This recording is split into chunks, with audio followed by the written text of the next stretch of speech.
Let's start this lecture. Good afternoon to everyone.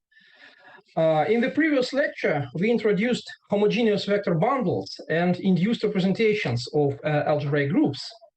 So let me briefly recall.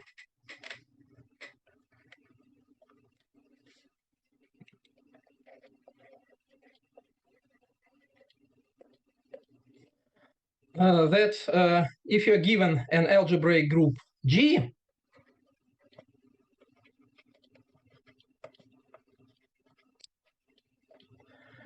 and a closed subgroup H in G,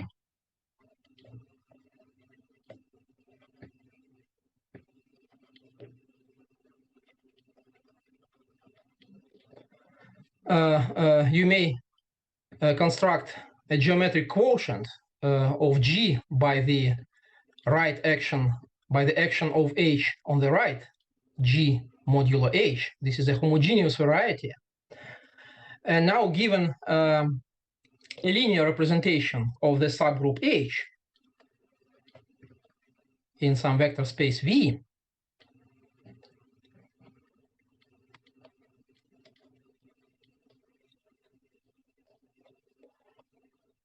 we can associate to it a homogeneous vector bundle, which is denoted like this: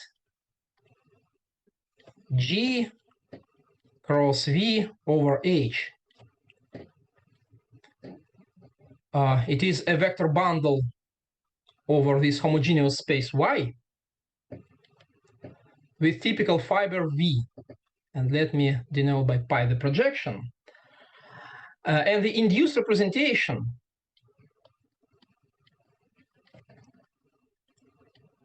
of G induced from the representation of H in V. This is the representation space, the notation for the representation space, is by definition, this representation is in the space of sections of this homogeneous vector bundle.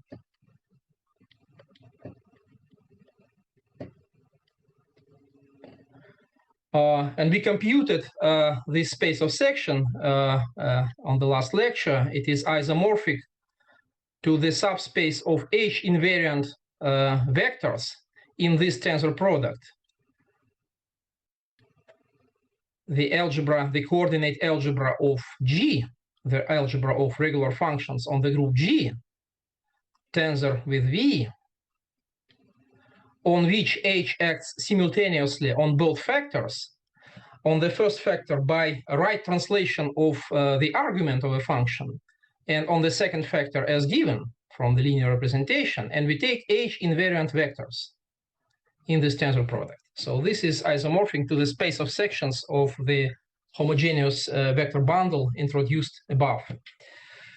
So, by the way, let me give an exercise for you, which I probably should give in the previous lecture. The exercise is that, so exercise.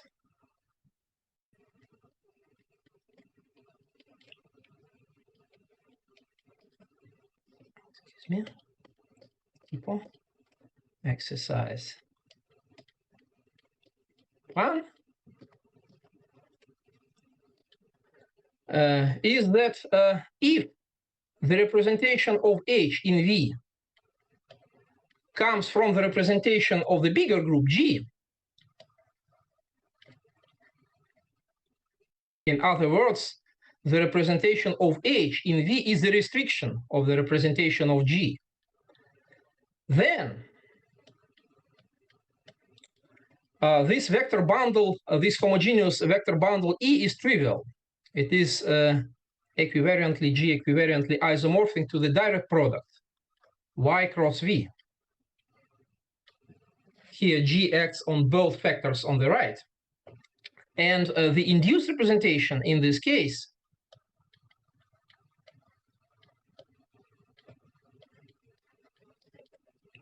is in the tensor product of the algebra of regular functions on this homogeneous space, G mod H, or Y in other notation, tensor V.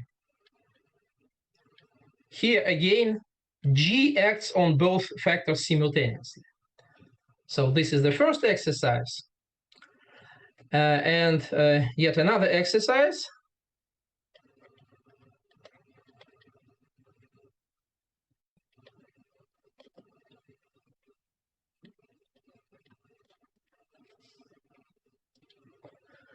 Is that the subspace of G invariant vectors in the induced representation.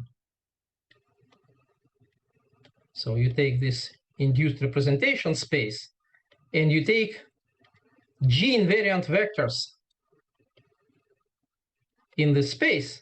This space is canonically isomorphic to the space of H invariant vectors in V. So these are the exercises. And now let me elaborate a little bit more on this induction functor. Induction is a functor from the category of representations of H to those of G. And this functor has a left adjoint. Its left adjoint functor is just the restriction of representations from G to H. This statement is known as the Frobenius reciprocity law. So let me formulate it explicitly. Frobenius reciprocity.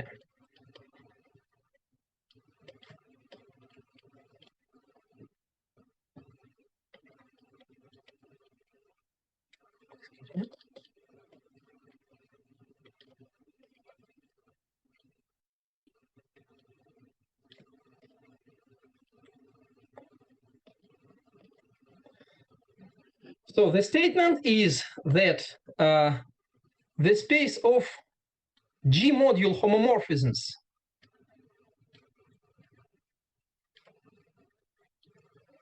from a G module W to the induced representation, to the representation induced from some H module V,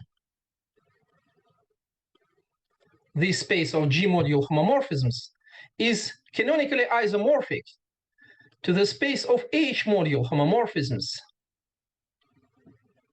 from W to V, or better to say, from the restricted module. So you take the restriction of the representation from G to H,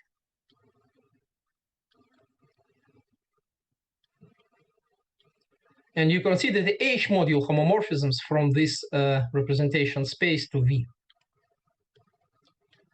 So this is the Frobenius reciprocity law. The restriction is the restriction of a G module to a H module, right?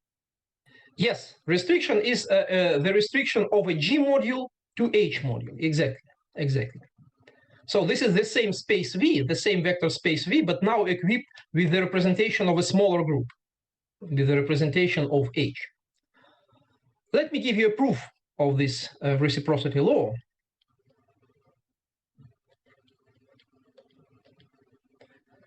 So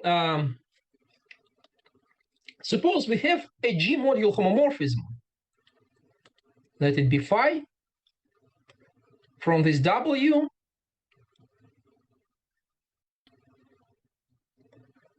to the induced representation.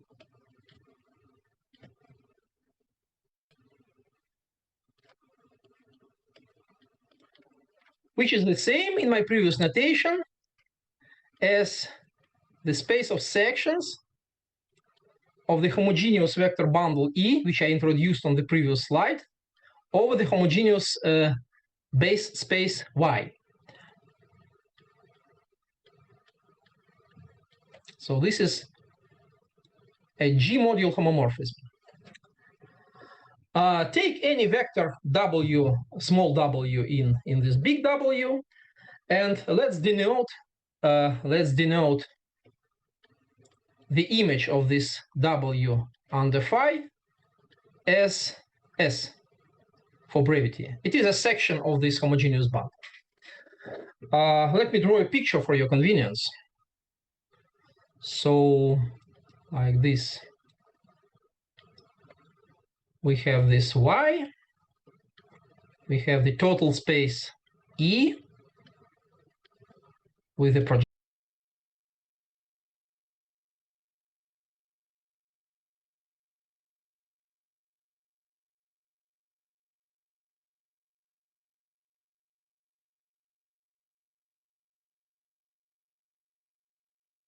we have the typical fiber over the base point. Let me denote it by x. It is just the coset of identity in y. Let me remind you that y is the quotient of G modulo H. So this typical fiber is V. And we have a section.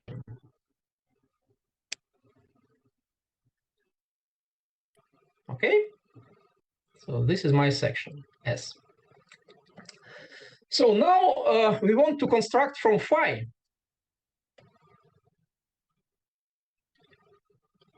a homomorphism, say psi, of H modules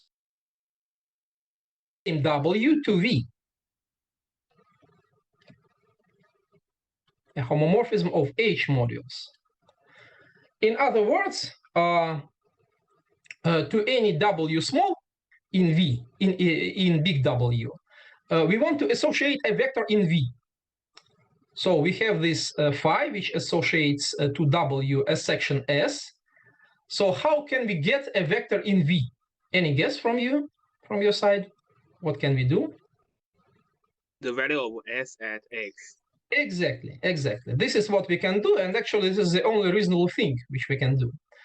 So this vector, let me denote by small v, is just the value of the section S in the above notation at the base point x. So let me write it down that psi of W is defined as the value of the section S or at the point x, which I denote just by V for brevity. So this is the map.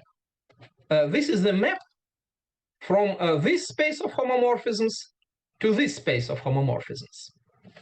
Of course, it is a linear map, it is clear.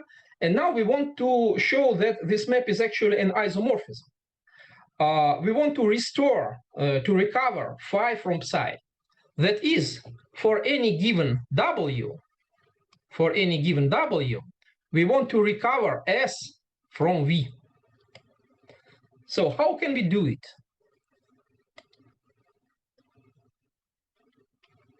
Recover S from V.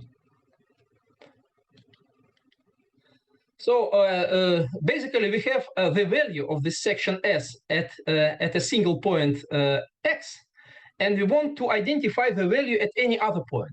Say let's take a point Y, which can be obtained from X by the action of some group element, G, small g, and we want to recover this value of the section S. So what can we do? The first thing we can do is to get to the distinguished fiber.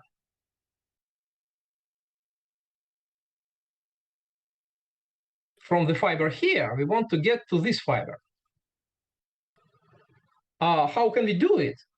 Well, we can act by G inverse. We can apply the group element G inverse for this purpose. And then we get from the fiber over Y to the fiber over X. Let me write it down. So we want to recover this value. And if we apply G inverse, then we get to V.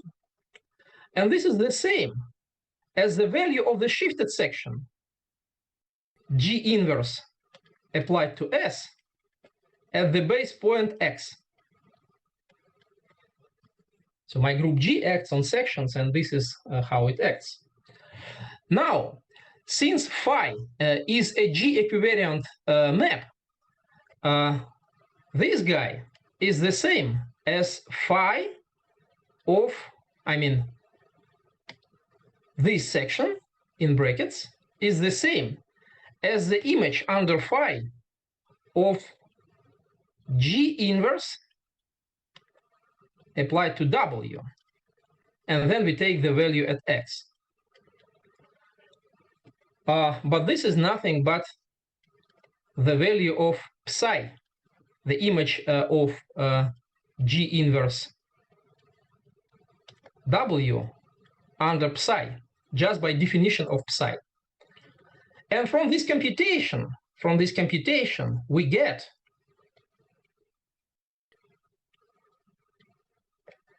that the value of section S at this point, which is an arbitrary point in the base space in Y, can be computed as follows. It is in my notation for homogeneous vector bundles, which I introduced on the previous lecture. It is G star psi of G inverse W. So this is how to recover. How to recover the homomorphism psi from the homomorphism phi of G modules from the homomorphism psi of H modules. And this shows us that this correspondence from psi to phi, from phi to psi, is injective, and also it is surjective, because for any homomorphism psi of H modules of this kind, you may construct the homomorphism phi as the above exactly by this formula.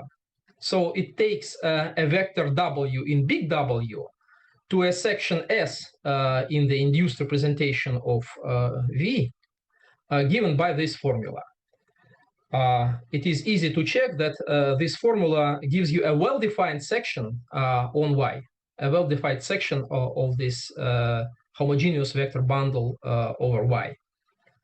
Because actually the right-hand side of this formula doesn't change if you multiply this element G by H from the right. This is an easy computation coming from H equivariance of this homomorphism psi. I leave the details for you as an easy exercise, I would say.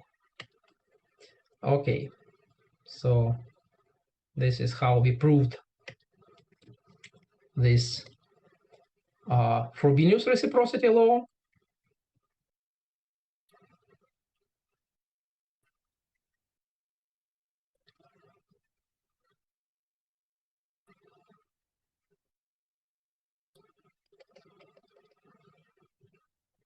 Okay.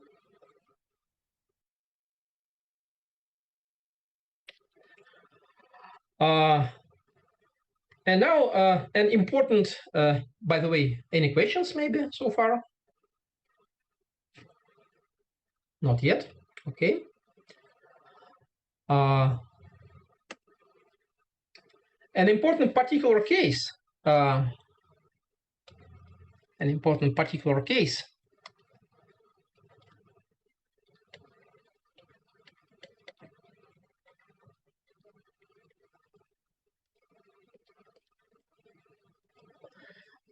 Of induction of this induction functor is induction of one-dimensional representations of H. So let's take a one-dimensional representation of H. One-dimensional representation of H. It is a representation in a one-dimensional space, which can be identified just with the base field. And how H acts on this one-dimensional space? It acts via multiplication by a character. So a character is a homomorphism. Let me denote it by chi, Greek letter chi.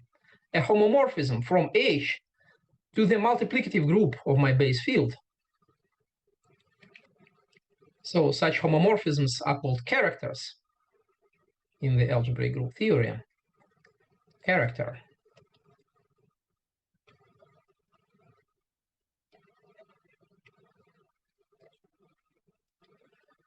And the action is given by this formula. So h small acts on z just by multiplication with this character, with the value of the character chi at h. And so in order to keep track of this character, I will denote this one-dimensional representation space as k sub chi.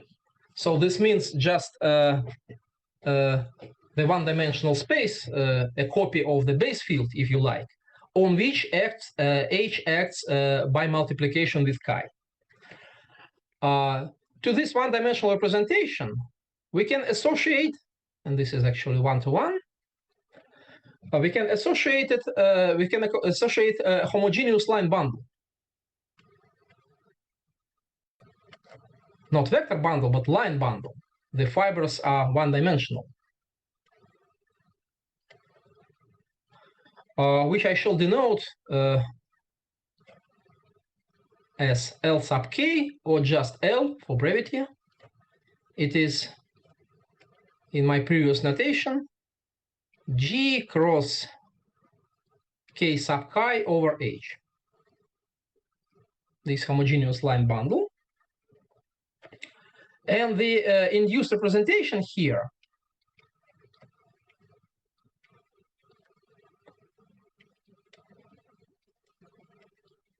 What is the yes?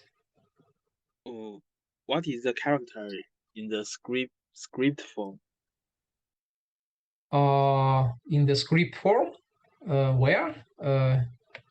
What do you mean? A character is a homomorphism. No, not this character. You mean here or here? Yes. Well, it is just the notation. It is the same character.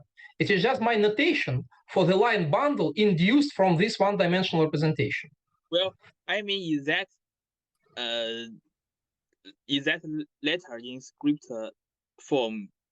This letter is chi. This is the Greek letter chi. Well, I mean the letter next to it. Where? Here? Is that letter in script form L?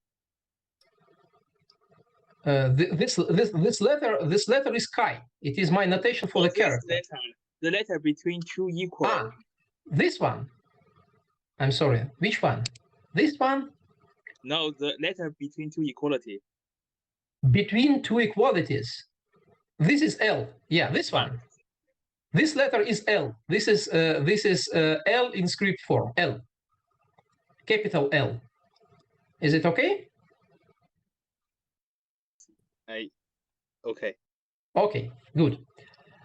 Then this induced representation is just the induced representation space is just the space of sections of this homogeneous line bundle.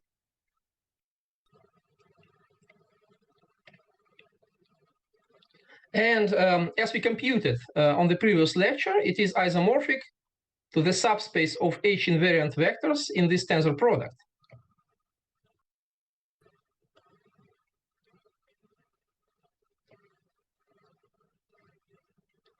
Now, what is this? Since the second tensor factor is one-dimensional, actually this tensor product is just the first factor, the coordinate algebra of G, the algebra of regular functions on G. But when we take H invariance, we have to take into account the action of H on the second factor. H acts on the second factor via the character chi. And since you want to have an H invariant vectors, you have to take those functions on G, on which H acts by the inverse character, chi inverse, which I shall write down additively in the additive notation as minus chi. So this H invariant subspace, H fixed subspace in this tensor product is naturally identified with the eigenspace for the right action of H on this algebra of functions. Eigenspace, maybe I should write this on the next line. eigenspace for the action of H on the right on this algebra of functions, which I denote like this, the eigenspace with a character chi inverse, which is in additive notation just minus chi. So let me write down explicitly what does it mean. It is the space of those functions on G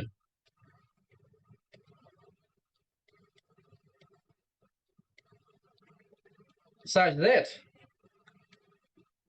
we have the following formula: f of G dot H equals chi of H inverse multiplied by f of J for any J in capital J, for any G in capital G, and any H in capital H. So this is this eigenspace. And by the way, here and in the sequel, I will use the following general notation, which I also use in this particular example. So this is a particular case of the following general notation.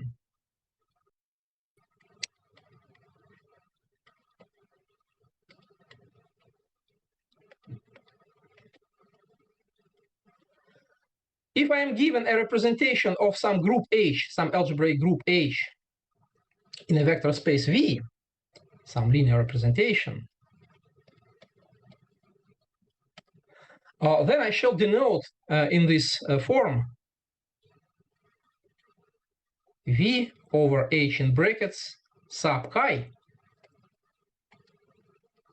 I shall denote the subspace consisting of those vectors in V which satisfies the following. If you act on this V by some element of the group H, then it is just multiplied by the value of the character chi. This is for any H in capital H. Okay. So this is the notation. Yes? Why do we think minus H, not the inverse of H? Well, this is this is a reason for that, which I will explain maybe in the second half of this lecture. You shall see why it is reasonable, at least sometimes reasonable, to write down characters additively. This is not just this is there is some reason for that. So this this vector space is called and the eigenspace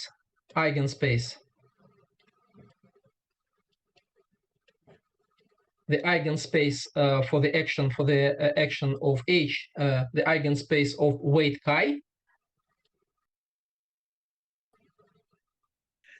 Well, for V of dimension more than 1, the chi is the character, not the representation. Yeah. Chi is the character. So the notation is as above. Chi is just a character, some character of H. And what is this V sub chi over H? It is the eigenspace. The eigenspace of this way, the set of vectors which are multiplied by this character when you act by H. This is what is this guy. And also it is called weight subspace. Another name for this is weight subspace.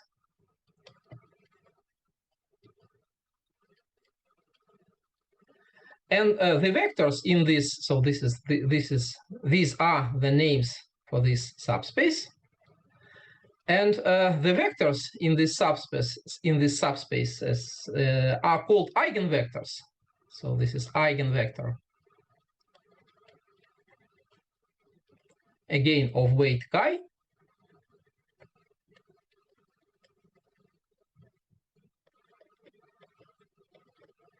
Or another name which is also used is semi-invariant vector. Semi-invariant.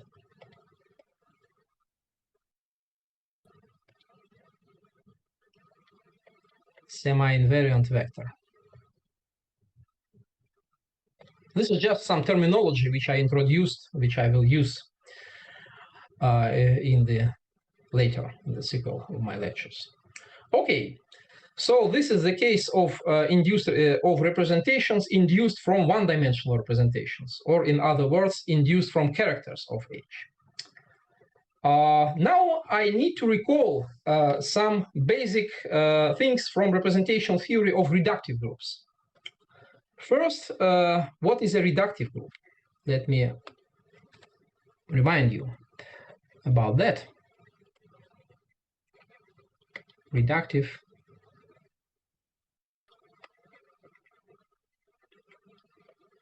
groups.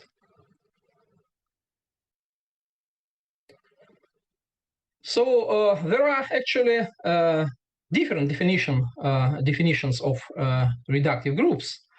And the most relevant one for my course is via representation theory. So let me give you this definition. An algebraic group G is said to be reductive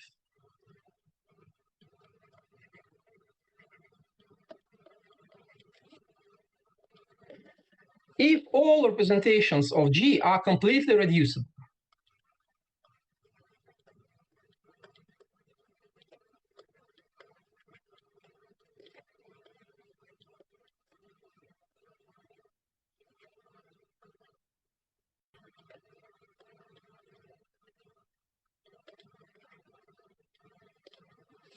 So this means in particular that they are decomposed into irreducible sums.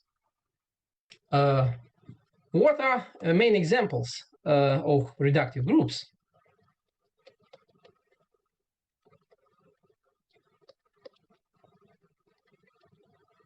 Of course, the first one is finite groups.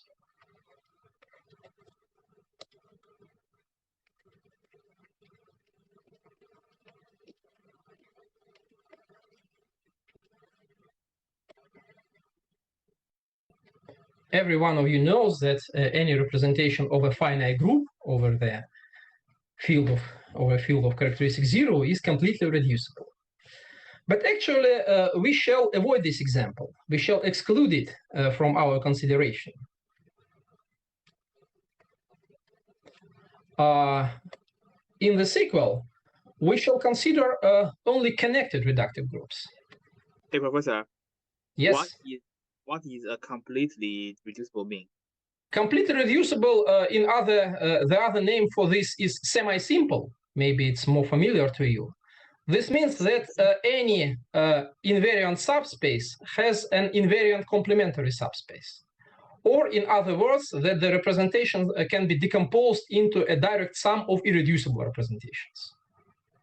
So maybe let me write down another name, maybe more familiar to you, semi-simple. Semi-simple representation or semi-simple G module.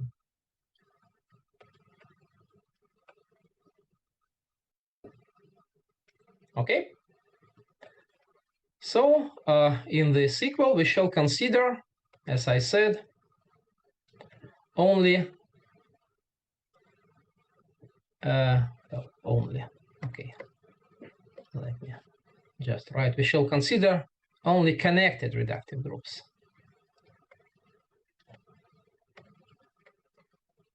Well, I think reductive is related to the character of the base field.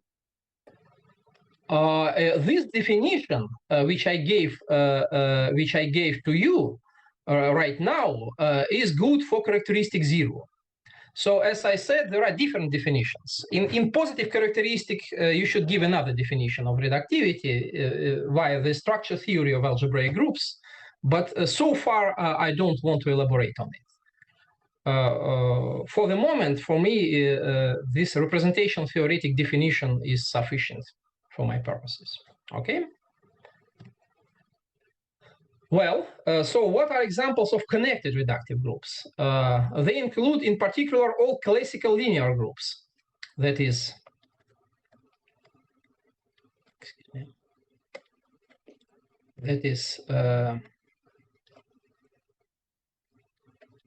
GLN, SLN, SON, and the symplectic group as Pn. In the latter case, of course, n should be even.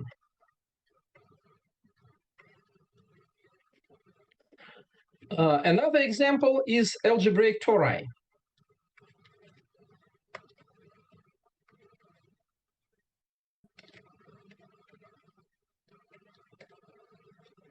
So an algebraic torus is just an algebraic group which is isomorphic to the direct product of several copies of the multiplicative group of the field,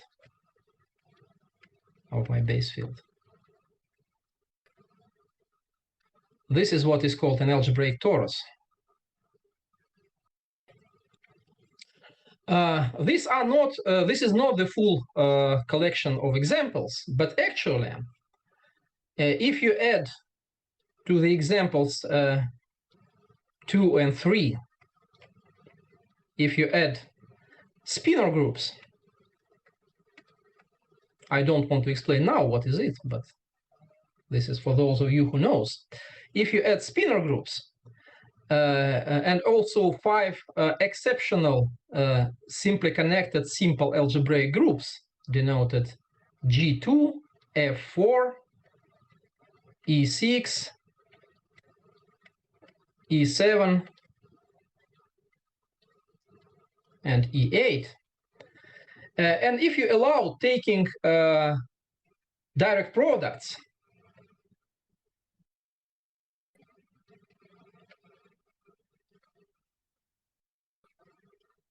and passing to quotients,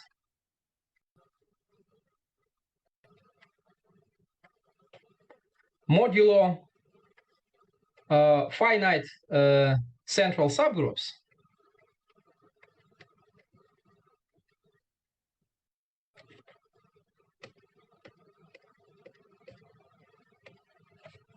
modulo finite central subgroups, then actually you obtain the full set of the full collection of connected reductive groups up to an isomorphism. This is the classification of reductive groups, of connected reductive groups. Okay, and from now on,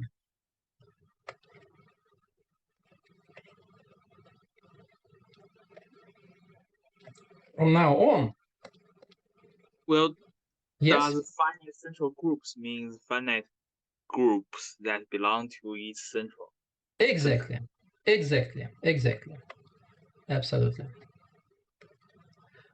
From now on, the notation G, capital G, will stand for a connected reductive group unless otherwise stated explicitly. So G will denote a connected, always a connected reductive algebraic group unless otherwise specified. Okay, so maybe I see that it is time to make a break, a 10 minutes break. Maybe it's a good point to stop here for the 10 minutes break. So if you have any questions. The class lasts to 4 p.m. Oh, I'm sorry. Yes, you are right. I decided that I was thinking that I started at 10, but you are right. We started at 10 minutes past 10. So I have yet 10 minutes, and this means that I have time for one more slide. Any questions so far? Not yet. Okay. So let me turn to the next page. There are certain important subgroups in a connected reductive group G,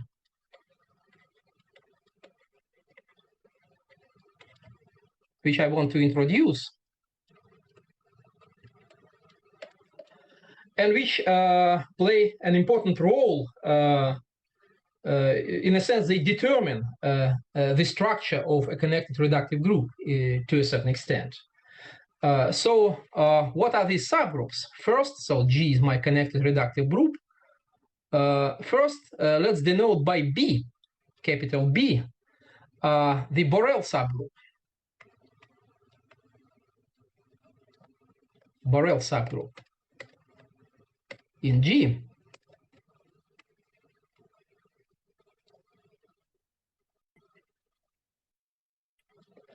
By definition, it is just a maximal connected, solvable, closed subgroup in G.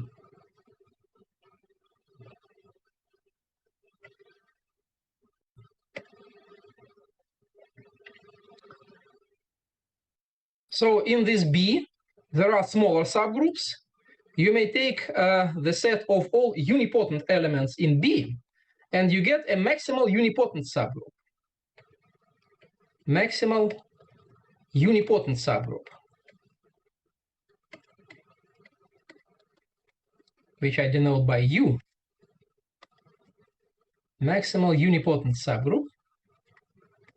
So unipotent means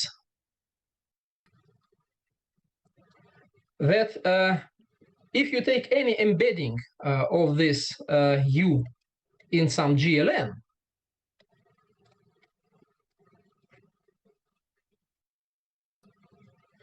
then the image of this embedding, so U considered as an embedded subgroup in some GLN, should consist of unipotent matrices. Consists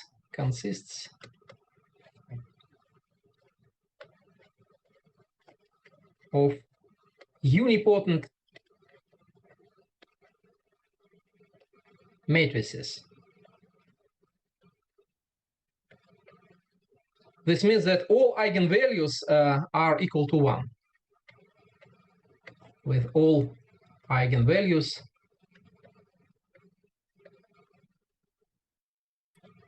equal to 1. This property doesn't depend on the choice of this embedding, so this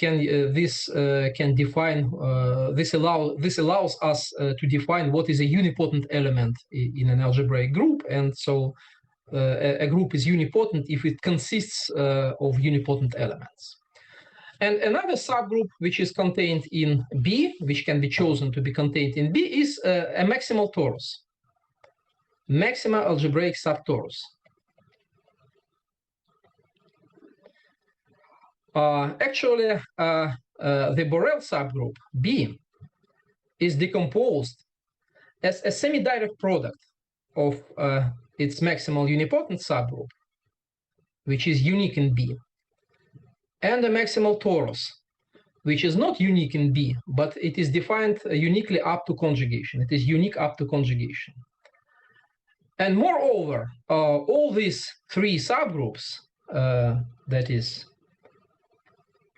B, U, and T, are known to be unique up to conjugation in G.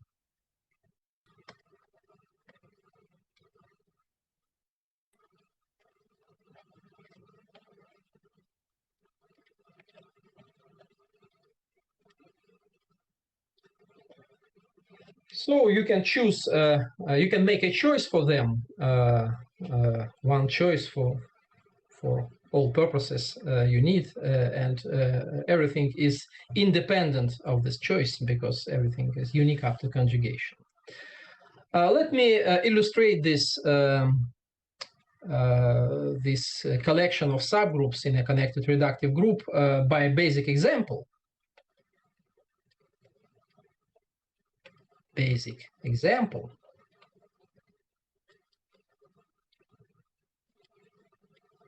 Which you always should keep in mind when considering reductive groups, by the way.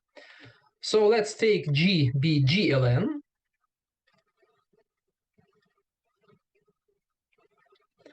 Then a natural choice for the Borel subgroup, is the group of all upper triangular matrices in GLN. Let me draw it like this. So upper triangular matrices.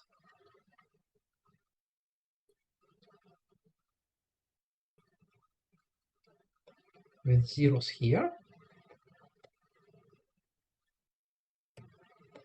Okay.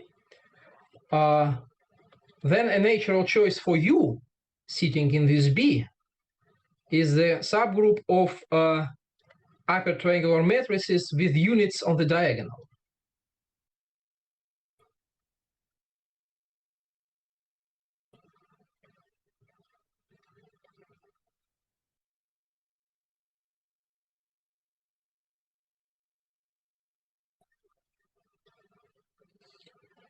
And for T, you can choose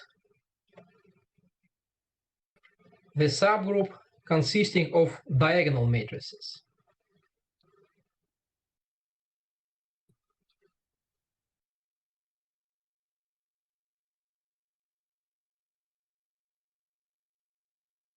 So you have something on the diagonal, some non-zero scalars on the diagonal, and zeros above and below.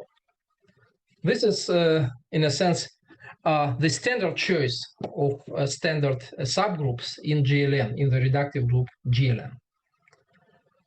Okay, so let me now turn to representations of algebraic groups, of reductive groups. By complete reducibility, so let me switch to the next page. Representations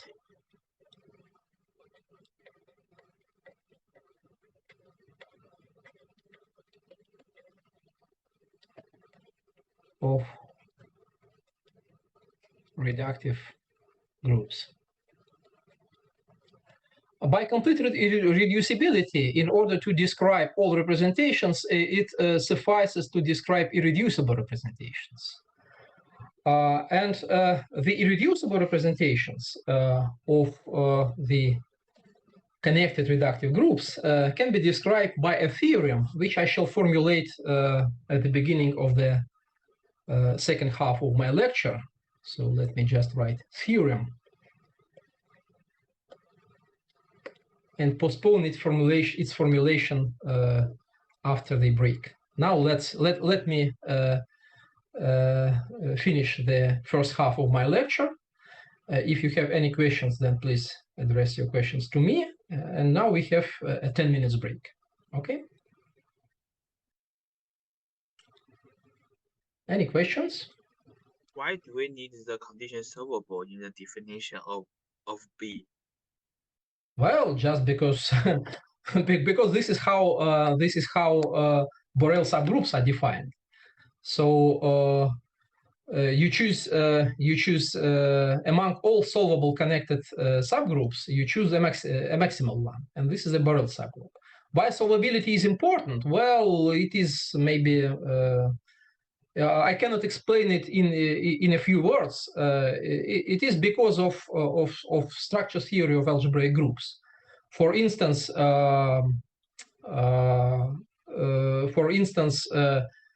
representation theory of solvable groups has a nice property that you have in any representation space of a solvable connected algebraic group, you have an invariant line.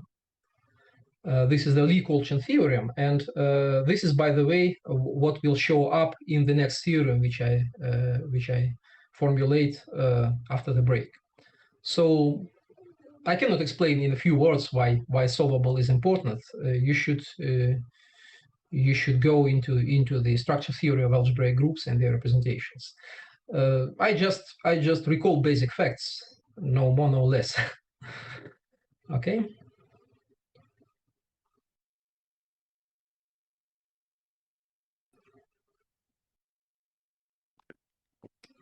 Professor, I have a question.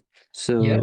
why you call in the one-dimensional representation of H acting on just of H, and why it is called an eigenspace?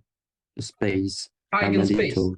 Well, because because if you had a single linear operator acting on a vector space V, then the set of vectors which are multiplied by some scalar under the action of this linear operator is called an eigenspace for this linear operator with eigenvalues with the eigenvalue equal to this scalar, right? What is an eigenspace? It is a subspace in a vector space V on which a given operator, a given linear operator, acts by multiplication with a scalar, right? No, yeah, Yeah. And So, here you have an action of a group. So not of a single Yes. operator, but of a group. yes. But the definition is basically the same. Mhm.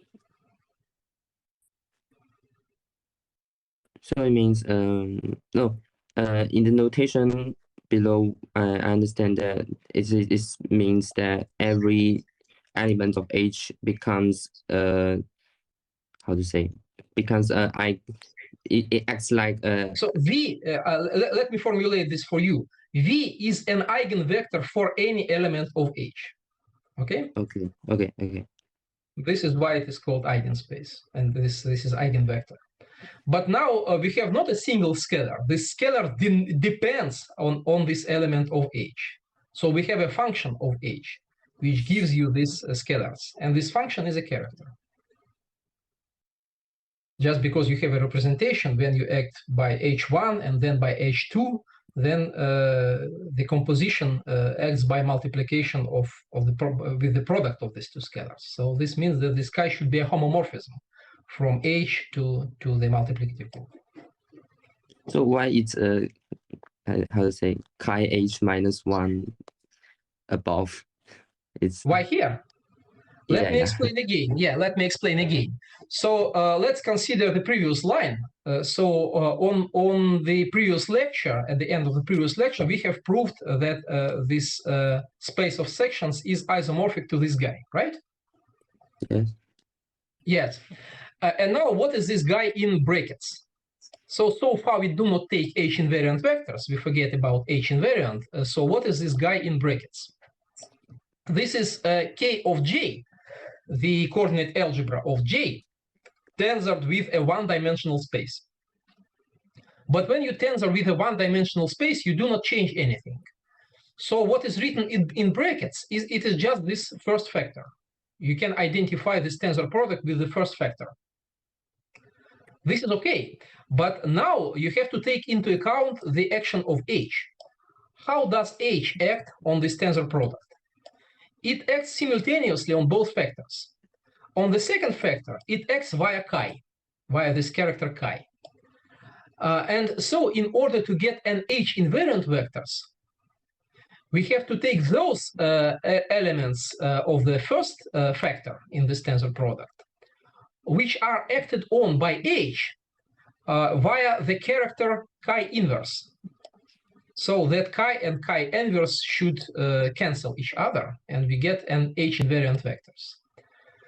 This means that this space of H invariant vectors in this tensor product can be identified with the space of H eigenvectors for H with eigenweight minus chi or chi inverse. In multiplicative notation, this is chi inverse, but in additive notation, it is minus chi.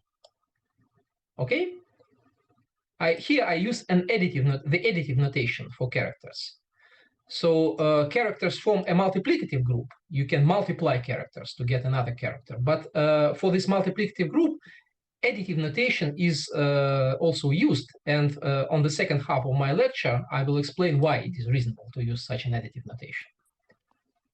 Okay? Okay, clear. Thank you.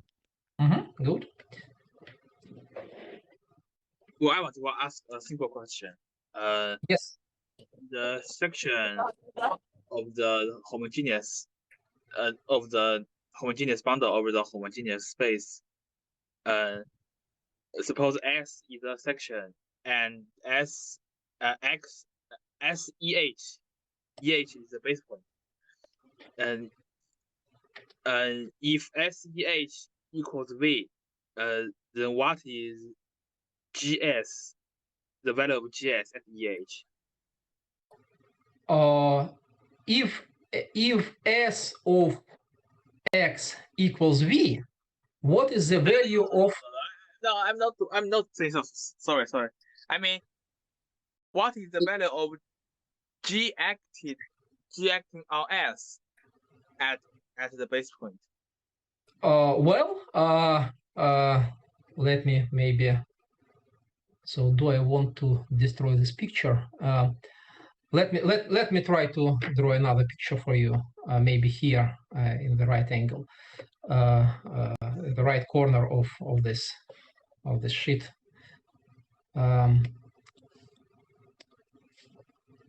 So suppose you have this. Well, I'm only asking one thing. Yeah. I understand. I want to explain it to you on the picture. So what is the value of GS at this base point? Yes, this is your question. Is that E star GS the value of X at X? So what is this guy? So this is the following. You have to take the value of S at G minus X. Point. Yes, I know this. And then you have to apply G to this value, because this point. So the fiber over this point is not this one. Is not this V. So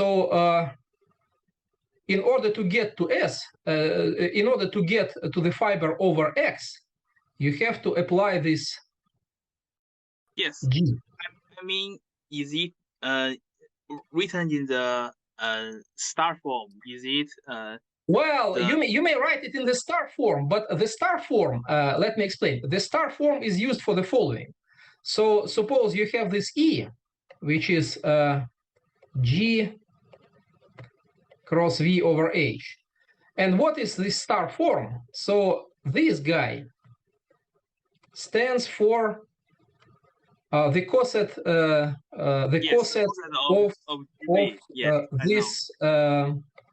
this pair, right? Yes. And here you see that we use this notation for V in the distinguished fiber. So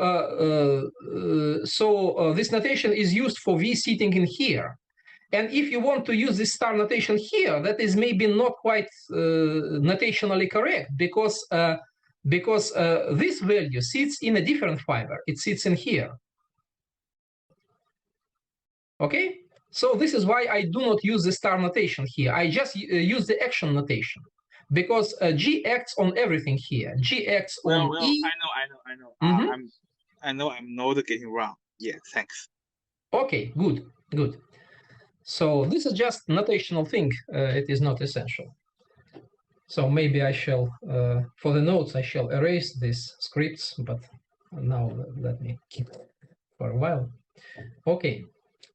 So any more questions? We have just 1 minute left for the break.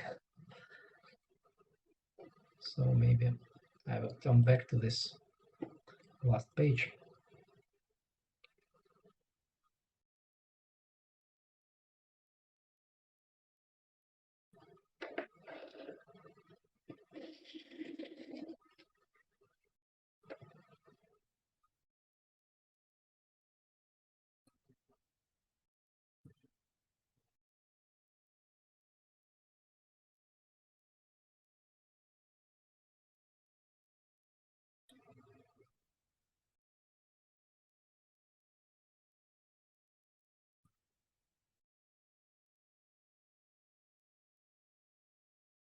Well, I have another question. The classification of reductive groups, well, like SON, and does SOMN also belong to this? Oh, well, when you speak about SONM, pseudo-orthogonal group, this means that you consider a non-algebraically closed field. Over algebraically closed fields, there is no difference. Okay? On an algebraic closed field, the pseudo orthogonal group is conjugate to the orthogonal group. Exactly. It is the same algebraic group. Exactly. Of course, it is also interesting to consider algebraic groups over non-closed fields of definition, but this is a different theory. I do not touch it in my lectures. Okay, I think that it is time to continue the lecture, the second half of my lecture. Let me formulate the main theorem about irreducible representations of reductive algebraic, of connected reductive algebraic groups. So let us be given such a representation of my connected reductive group G in a vector space V. So let it be an irreducible representation. Irreducible representation. Then the following is true. So the first statement.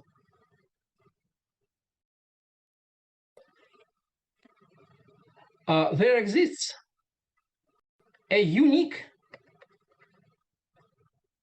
B-stable line in the vector space V, in the representation space V. B is the chosen Borel subgroup.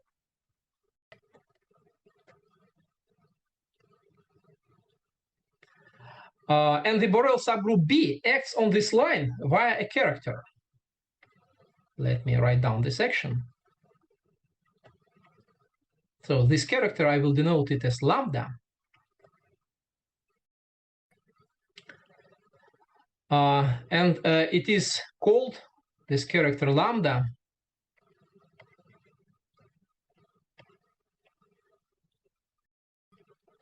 is called the highest weight of the representation.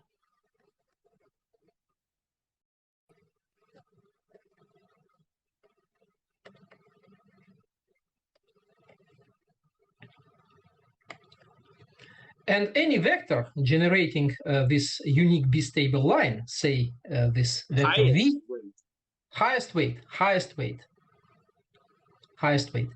And any vector generating this B-stable line, so say V,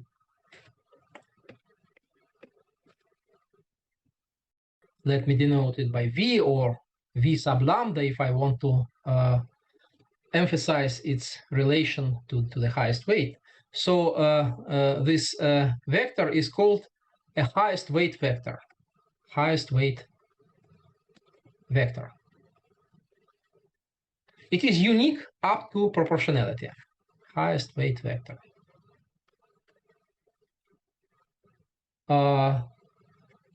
And the second statement of the theorem is that this irreducible representation is uniquely determined by its highest weight. An irreducible representation is uniquely determined by its highest weight, and this is a reason to denote the representation space in a way canonically depending on lambda, like this. So V of lambda will denote the representation space of a unique irreducible representation of highest weight lambda. Uniquely determined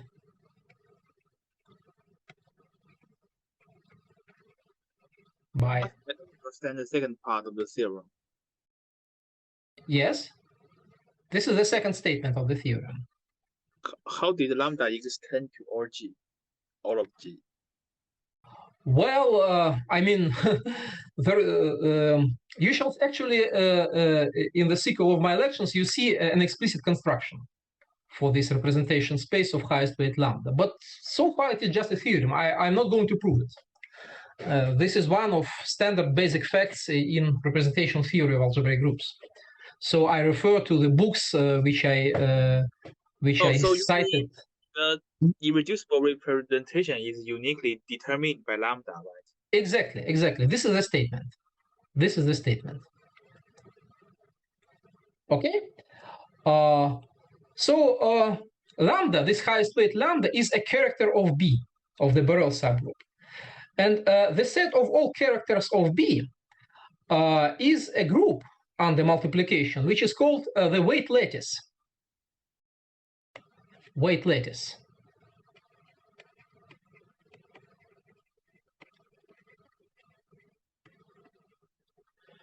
I will denote it as lambda of B. So it is just the set of all characters of B, which I again denote by lambda. Now it is not the highest weight of any representation, just any character, any homomorphism from B, any algebraic group homomorphism from B to the multiplicative group of the field. So it is a weight lattice. And why we call it a lattice? So let me give you an explanation. So the first thing to note is that any character of B vanishes on the maximal unipotent subgroup in B. It's trivial. There are no non-trivial characters for unipotent groups. This is a theorem in algebraic groups. I'm not going to prove it, but you can consult the textbooks for this theorem. And this means, in view of the direct product decomposition of the semi-direct product decomposition of B, as the semi-direct product of a torus, of the maximal torus and this maximal unipotent subgroup, this means that actually the group of characters of B is isomorphic by restriction to the group of characters of T. And now, what is the group of characters of T? If T is decomposed as the direct product of several copies of the multiplicative group, say n copies of K cross,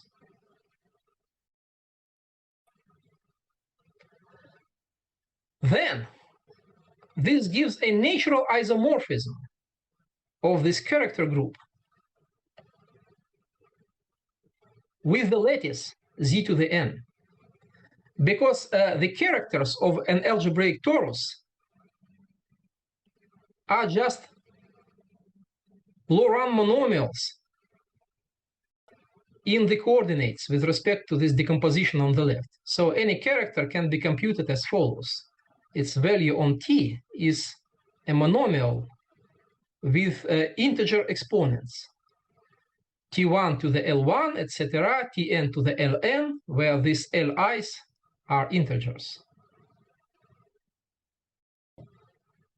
And T1, Tn are the coordinates of T with respect to this decomposition. And this isomorphism, so of course this is an isomorphism. When you this is a group isomorphism. When you multiply characters, then these exponents sum up. You add the exponents. So the multiplicative law on characters, corresponds to the additive law on this lattice. And this isomorphism is a reason to write characters additively. So there was a question why we write characters additively. This is the reason, at least for algebraic tori. And also for the same reason, we shall use sometimes the exponential notation for the values of characters on elements of T. So this we also write as T to the lambda. Because when you multiply these monomials, then the exponents should sum up. So let me again write down this convention that we write characters additively. Write characters additively.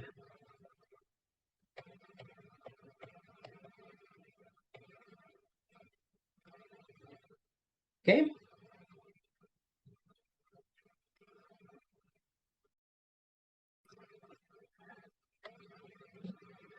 And now there comes the third statement of the theorem, which characterizes those characters which are highest weights of some irreducible representations of G. So the third statement sounds as follows. A character lambda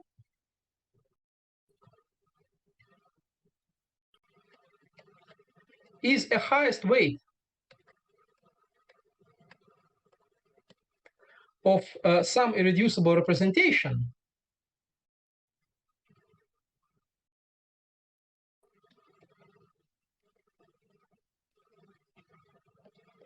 if and only if It is a lattice vector in a certain cone, if and only if lambda sits in the intersection of the character lattice, of the weight lattice, with a certain cone, which I denote by C plus. So this C plus is a cone in the vector space spanned by the weight lattice.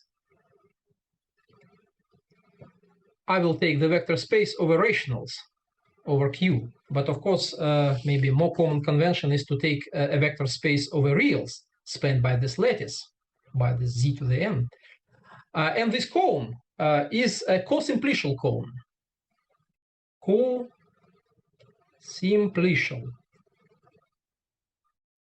Cosimplicial cone. Cosimplicial means that it is given by finitely many linearly independent inequalities, linear inequalities. Cosimplicial cone, which is known as, which is called a positive Weil chamber.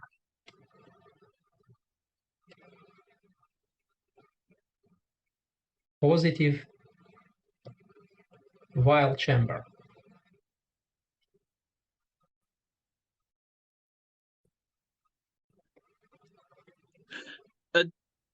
But isn't every lambda is a highest weight of some irreducible representation?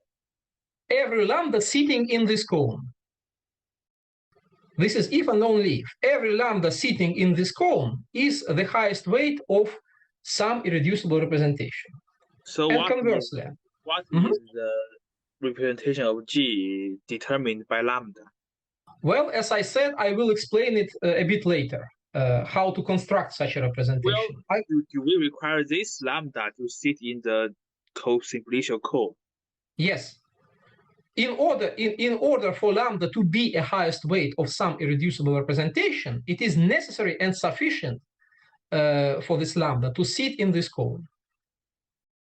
And of course, lambda should be a lattice vector because this cone consists of vectors in this vector space, and you should pick a lattice vectors. So in this intersection, these lattice vectors in the positive Weil chamber are also called dominant weights. We shall use this name, so let me write it down. Dominant weights. So briefly speaking, for lambda to be a highest weight of some irreducible representation, it is necessary and sufficient for lambda to be a dominant weight. Okay? I have a question. Yes. Well, the second part of this theorem says that if lambda is a highest weight, then we have a irreducible representation, right? The second part says that given two irreducible representations with one and the same highest weight, they are isomorphic. I know. I understand it wrongly. Oh, I see. So now I hope that everything is clear. Okay, so maybe let me draw a picture for you again, just to make it easier to imagine how things look like. So let me draw the vector space where the, excuse me, let me make it a bit bigger. So like this.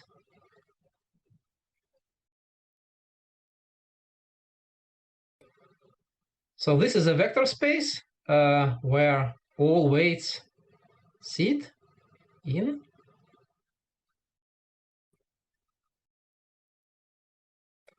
So in this vector space, we have a cone. Let me draw a cone.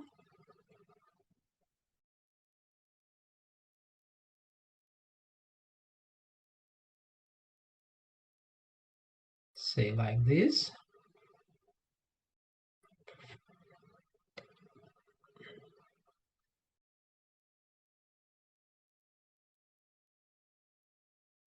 Okay. So this is,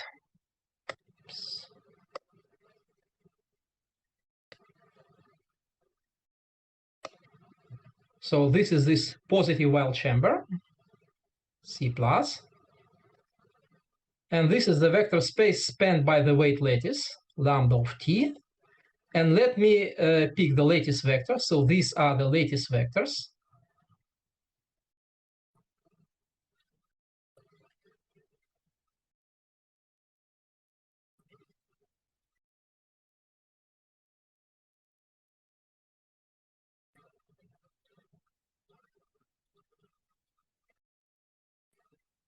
Okay.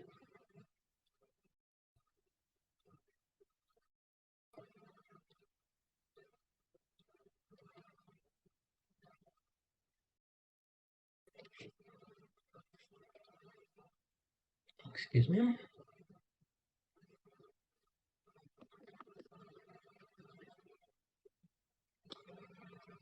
Well, Yes. C plus is in the lambda t tensors Q, right? Mm-hmm. Yes, yes. You may say like this. It is a lambda of t tensor with q over z, if you like. I just wanted to avoid this this abstract notation. Just a vector space spanned by the lattice. But of course, you are right that you can write it in this way with tensor product. So I am painting this positive Weyl chamber. So this is the picture. So how things look like. So you have a lattice. You have a vector space spanned by this lattice. You have a positive. You have a co-simplicial cone in this vector space, and you have lattice vectors sitting in this cone. So these dots sitting in this cone are dominant weights. So this is the origin, of course, the zero weight, if you like, the apex of this cone. Well, maybe this cone has no apex. This also happens, but anyway, it contains the origin. So this is the general theorem of the structure on the description of irreducible representations of connected reductive groups. So far, it is a bit abstract. It sounds a bit abstract, but let me give you an example first. Let me give you an example. So let me turn to another page. Example. This is my basic example in which G is GLN. And let me take for V the kth wedge power of the standard column vector space k to the n on which GLN acts in a natural way. So this is a representation space for GLN, and this representation is actually irreducible. The highest weight vector can be taken as the following one. Just take the wedge product of the first k basis vectors in the standard basis of k to the n. This is the highest weight vector.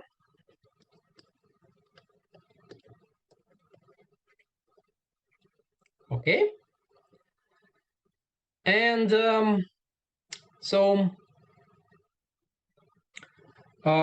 if you... Sorry, I still have a silly question. Yes, yes, please. Do not hesitate. The C plus last page, Yes. where you called positive Weyl chamber and Yes. co-simplicial cone. Oh, is every cone in the lattice co-simplicial cone, and this explicit cone is called positive Weyl chamber? It is an yes, sure. It is an explicit cone, a very special cone, which can be defined by explicit linear inequalities. But so far, I don't need the explicit description so far. Later on, I will explain. But so far, every cone is called a co-simplicial cone, right? No, co-simplicial. So co-simplicial means that it is determined by a linearly independent set of linear inequalities. Every cone is determined, well, at least polyhedral cone, every polyhedral cone is determined by a set of linear inequalities. But it is called cosimplicial if these linear inequalities are linearly independent. They are given by linearly independent linear functions. Oh, I know. Okay. And this is a very explicit cone, not an arbitrary cosimplicial cone. This is a very explicit cone. Okay? Let me show it on the example. So first, in this example, let me indicate what is the highest weight of this irreducible representation.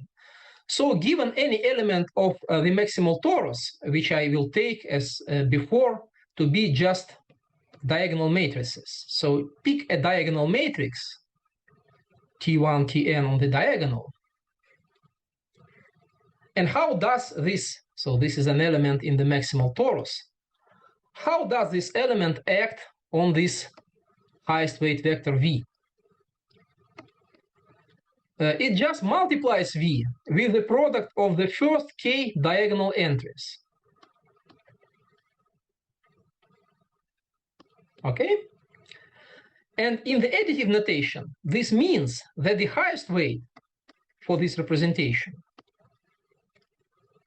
lambda, is the sum of the weights which I denote by epsilon i's, epsilon 1 plus etc. plus epsilon k, where epsilon I is a character of T, taking this diagonal matrix to its ith entry on the diagonal. So these epsilon i's are actually basis characters of the character lattice, which is z to the n in this case. And the highest weight of this kth wedge power representation is the sum of the first k basis vectors in the character lattice. And also the positive Weyl chamber for GLN can be described as the set of vectors in the weight lattice, or maybe better to say in the vector space spanned by the weight lattice, like this. I write such a vector in the basis of epsilon i's. And the inequalities defining this positive Weyl chamber just say that the coordinates with respect to this basis weakly decrease. These are linear inequalities defining the positive Weyl chamber in this example. Okay? And by the way, you see here that the positive Weyl chamber does not generally need to have an apex. So this cone is without apex. It is not sharp. It is not strictly convex. Okay? Well, and now let me turn to a geometric realization of irreducible representations. A very important thing, both for representation theory and for applications of representation theory of reductive groups, is that representations can be realized geometrically. So geometric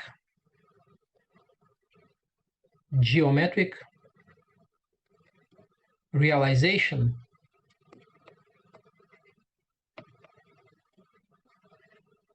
of irreducible representations.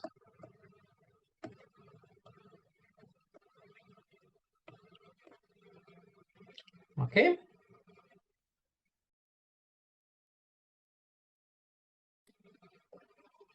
For this purpose, let us consider what is called a generalized flag variety for my reductive group G. It is a quotient of G modulo the Borel subgroup, G modulo B. This homogeneous, yes? One question, last page. Okay. So why is lambda the? Why is lambda? Why is lambda this thing which I have written? No, you write lambda as the sum of epsilon I. Exactly. Additive manner, right?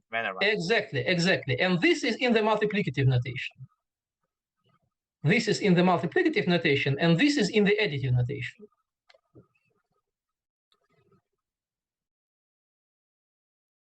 This was a question? Professor, so it's the epsilon I here. It's just taking its function. Epsilon I is a character of T, which takes a diagonal matrix to its ith diagonal entry. Yes, it is a function on T. It is just a character. One of the basis characters of the character lattice of T. So we just write lambda as the sum of some characters. The sum, actually, it is a product, but the sum is in additive notation. In additive notation, we replace products with sums because we want to consider the set of characters as a lattice, as I explained on the previous page, as I explained here. Yeah.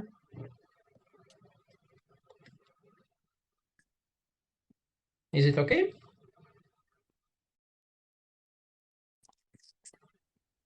So here we just acts on V by multiply it with T1 plus. You mean in this theorem or in the first statement? No, what is the example. The example. Well, yes. Here I say that V is a weight vector with weight lambda. So this means that T acts on V by multiplying V with this product. Yeah. Yeah. And U acts trivially because any character vanishes on the maximal unipotent subgroup, and this gives you the action of B, of the whole B. Okay.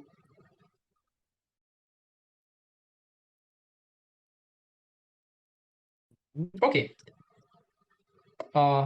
Let's go ahead. I have a question. Yes, please. Could you go back last page? This one. Next one. Next, this one. Wait. Yes. Sorry, I don't understand why cone can run at 8. I don't understand. Well, I did not. So excuse me. Your question was about this cone, yeah? Yes.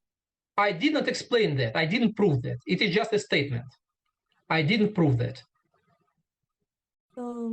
This is a statement which has to be proven, but I didn't give you a proof. So you have just to trust me that this is the correct answer. Okay. Could you give us a reference or whether we can prove it? Well, I mean, as for references, I gave some references in my first or maybe in my second lecture on algebraic group theory. So there were books of Winberg, Onishik and Winberg, and also Humphrey, linear algebraic groups by Humphrey, and by Springer. I'm pretty sure that you can find this statement maybe in any of these books or in some of these books. So this is just some standard fact from representation theory of algebraic groups, of reductive groups. Just look at these reference books. Okay, thank you. Okay, so let's go on. So let us consider this generalized flag variety, G modulo B, generalized flag variety. Why call it general? Excuse me? You have a question? Why do we call it generalized? Why do we call it generalized?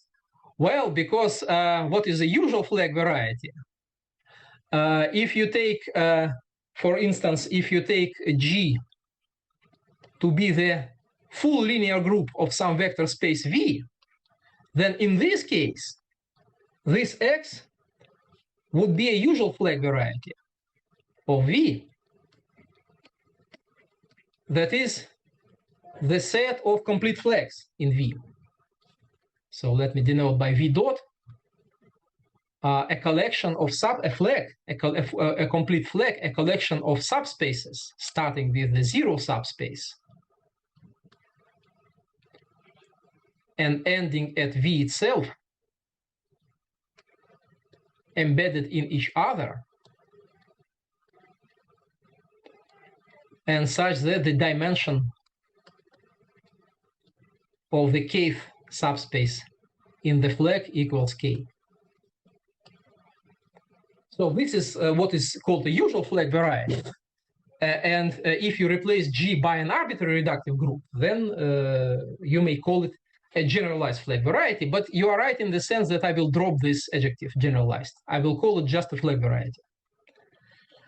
So it is known, again, a reference is any textbook on algebraic groups. It is known that X is a projective variety. We know that any homogeneous space is quasi-projective, but in this case, it is even projective. It is a projective variety. And now, if we take any character of T or of B, whatever you want, it is the same.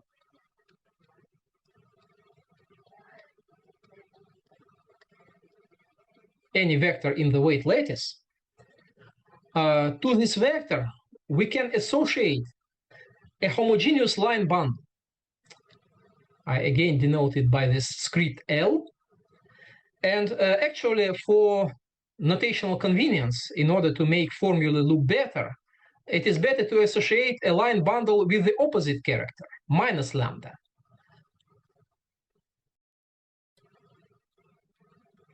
So in my previous notation, it is the product of G over B with K sub minus lambda.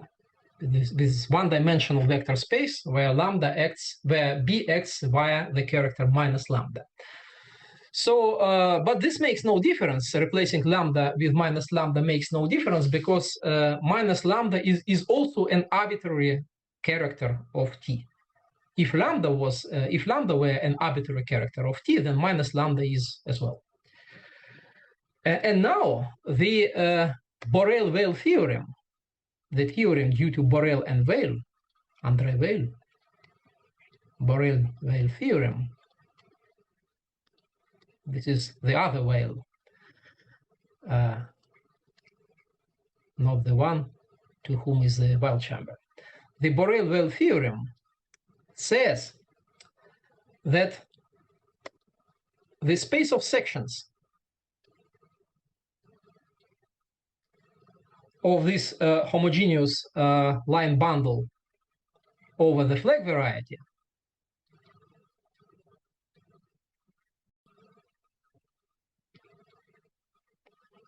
is either zero. It is zero if lambda is not a dominant weight, if lambda is outside the positive Weil chamber. And if it is in the positive Weil chamber, then this space of sections is a G module isomorphic to the dual of the irreducible G module of highest weight lambda. The dual of an irreducible G module is again an irreducible G module, so it also corresponds to a certain highest weight, which I denote by lambda star. So this is if lambda is a dominant weight. And this gives you a geometric description of irreducible representations of a reductive group, of the reductive group G. So explicit models, this gives you an explicit model for an irreducible representation of each given highest weight. This maybe answers the questions which were addressed to me sometime before. So this correspondence, let me also add that this correspondence from lambda to lambda star, taking the highest weight of the dual of the irreducible representation with highest weight lambda. This correspondence extends to a z-linear involution on the weight lattice. It is a z-linear involutive map on the weight lattice.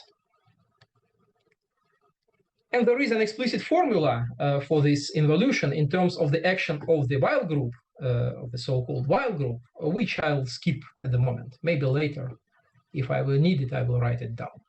So this is the theorem of Borel and Weil, giving you geometric models for irreducible representations of a connected reductive group. Let me prove this theorem.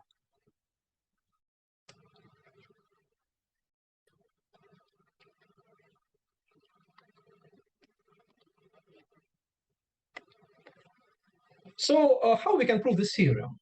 We take any irreducible G module and consider the space of homomorphisms from this G module to the space of sections, which is here, to this space of sections.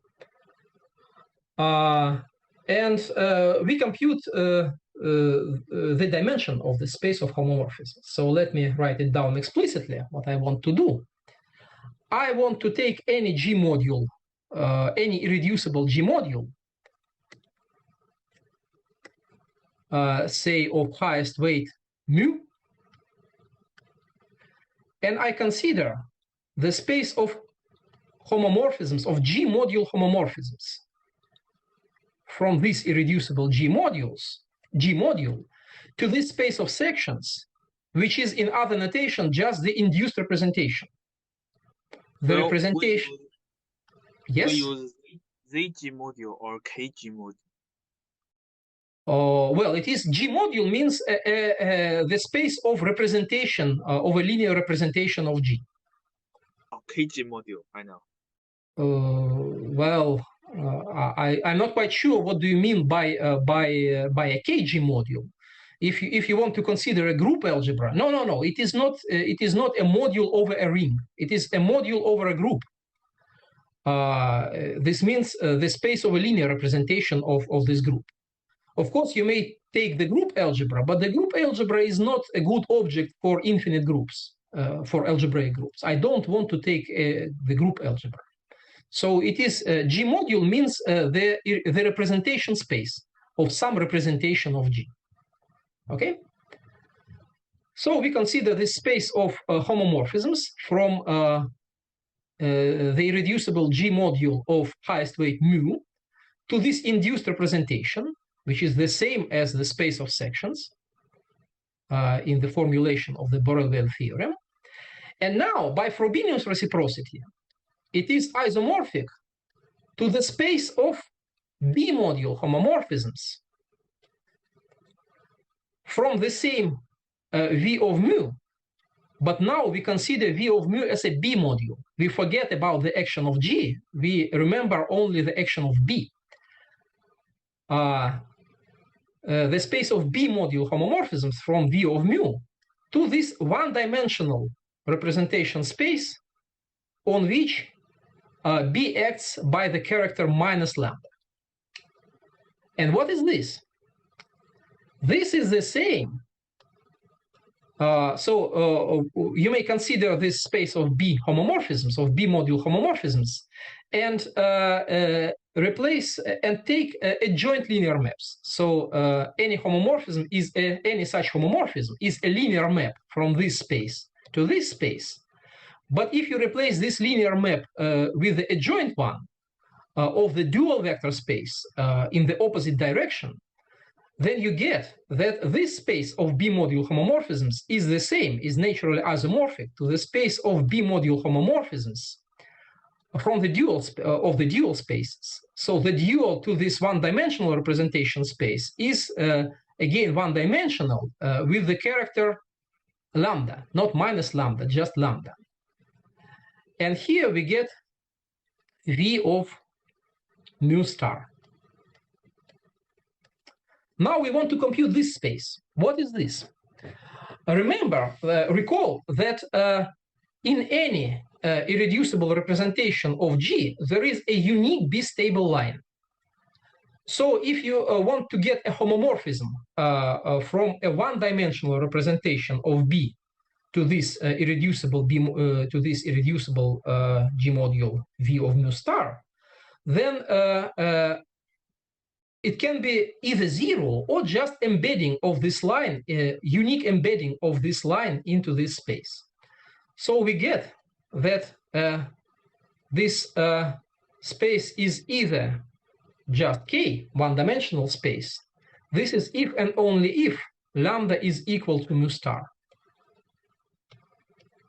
And otherwise it is zero.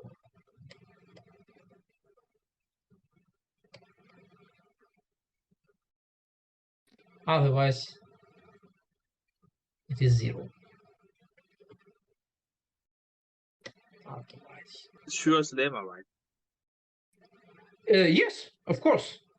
So it is basically, well, I mean, it is easier than Schur's lemma because you have a homomorphism from a one-dimensional vector space, and the image is also either zero or one-dimensional. It is a trivial, the trivial case of the Schur's lemma. So, so this space is one-dimensional, which is just a line on which bx via lambda, and the image can be a similar line in here. But in order to get such a b-stable line in here, we should have lambda to be equal to mu star, because in this space there is a unique b-stable line of this on which bx with this weight. So this is the only possibility to get something non-zero. Okay, and now what we get? What does it mean? What does this computation mean? This computation means that each irreducible G module occurs in the decomposition of the space of sections at most once, and the only G module which occurs in the decomposition is the module of highest weight lambda star of this highest weight. So actually this induced representation space is just a single G module V of lambda star.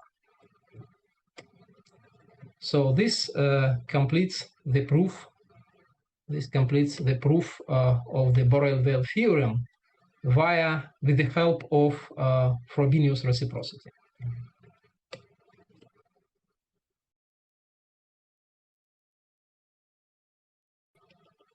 What? I don't understand the last step. The last statement. You mean the last statement written here? The last step. The last step. So do you agree with this computation? Or you have a question about this? The first isomorphism comes from the former Frobenius reciprocity. Yes. This isomorphism is by taking adjoint linear maps. So you have a map from one vector space to. I agree the three isomorphisms. Say it again, please. I agree with the three isomorphisms. What about Yeah. the next? The last one, this one.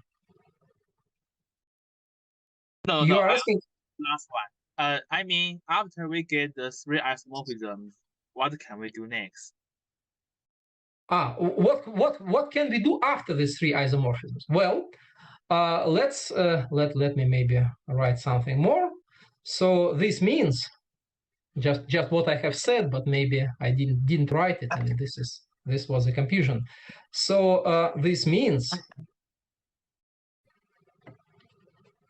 that there exists a unique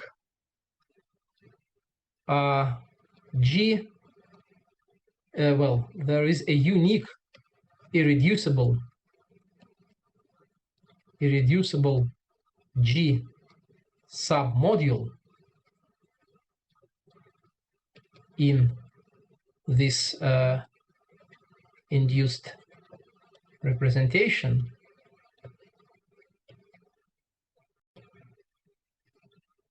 namely this one. Because if you want to understand how many occurrences of an irreducible submodule you have in the decomposition of some G module, you have to compute the dimension of the space of homomorphisms. So the dimension of the space gives you how many copies of V mu sit in this space. Okay. I'm sorry, Professor. I'm asking yes. for the notation of V lambda. Yes. V V mu.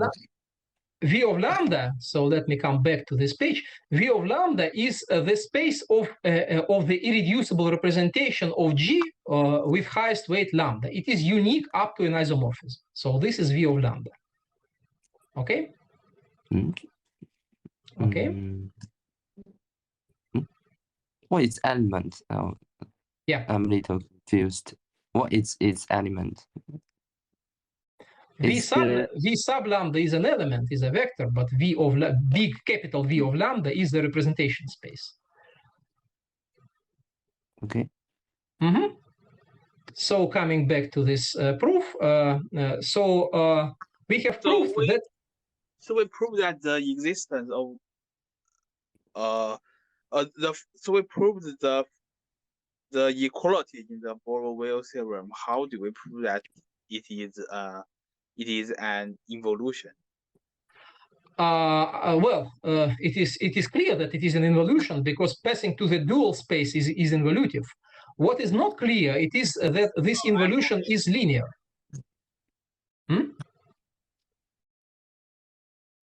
I forget the feature of dual space.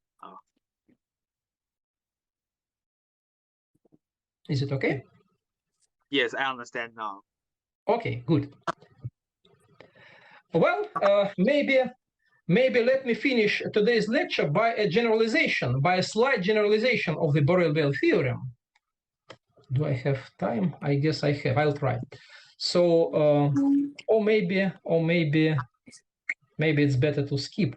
No, I think that since I have just 3 minutes left, and I guess that I need some 5 or 10 minutes to give you this generalization, maybe it is more reasonable to stop at this moment. So let me stop my lecture here and continue with these things on Wednesday. So let me stop now. And so if you have any more questions, then please ask. Okay.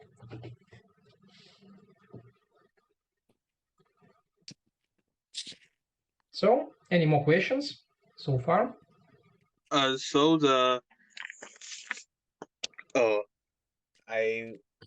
want to. Yes, please do not hesitate.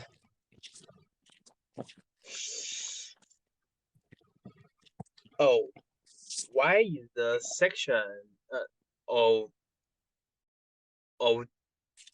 G quotient by B the Borel-Weil theorem? The left-hand side is the section. Yes, it is a space of sections. Yes. Minus lambda, right? Yes, here we twist lambda by taking minus, just for convenience. This section is correspond to the irreducible G submodule of the induced representation. Why is it? Excuse me, I'm not sure I understood well. Which section corresponds?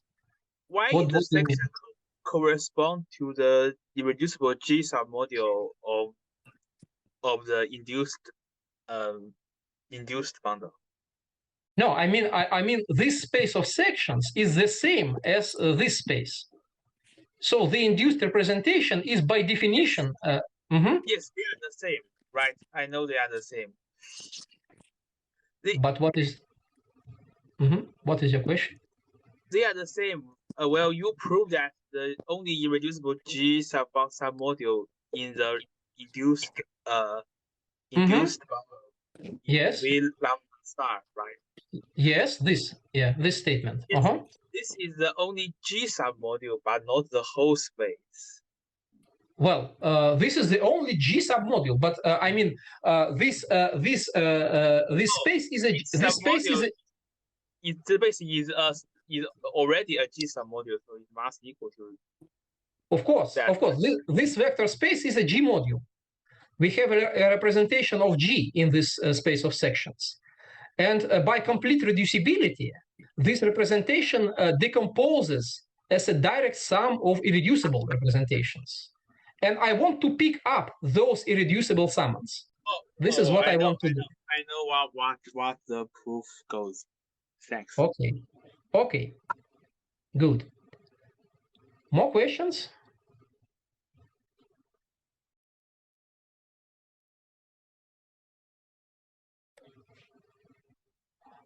Well, if there are no more questions, we can stop now. Anyway, you may let me repeat. I already told this. Let me repeat that you may address questions to me at any time, and maybe let me write down explicitly my email. It is in the notes, but let me write it down in the chat, in the Wolf meeting chat.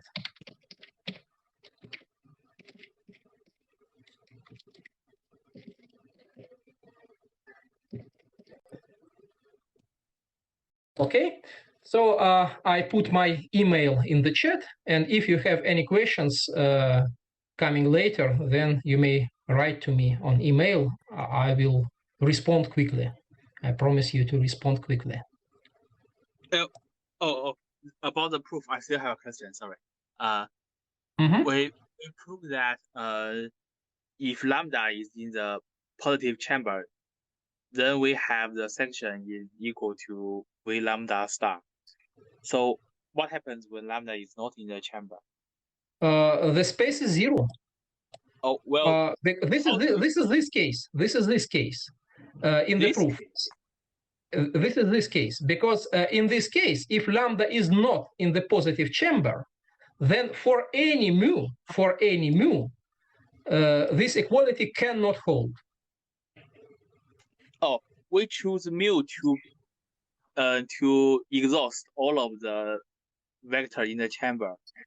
Yeah, we can for mu we can take any dominant weight.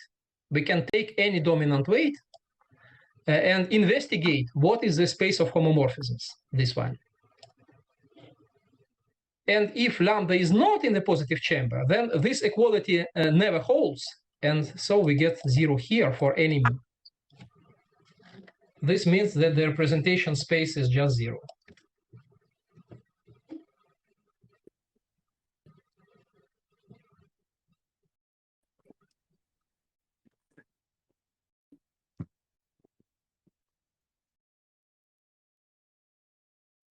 I still have to think over it. Yeah, sure. I mean, of course, you have to think over maybe. And if you have further questions, then please write to me on this email. I mean, my question is all of the irreducible? Oh, yes, all irreducible representation is represented by a vector in the positive chamber. I know. Yes.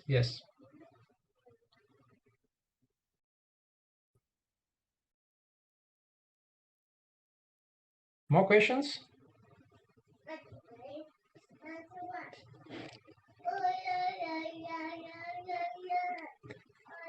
Okay, then thank you all for your questions, for your attention, and maybe we can stop now. Kuhan, shall we stop?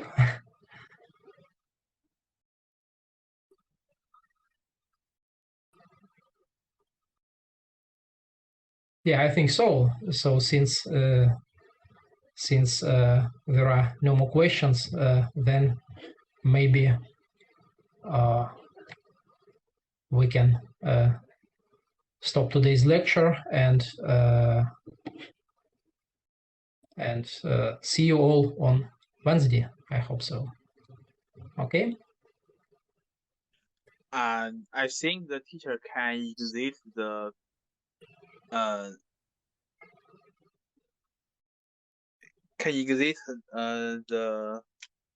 lecture independently. Well, like in the right up corner. Sorry, I didn't understand. What did you say? I think you can leave the chat independently.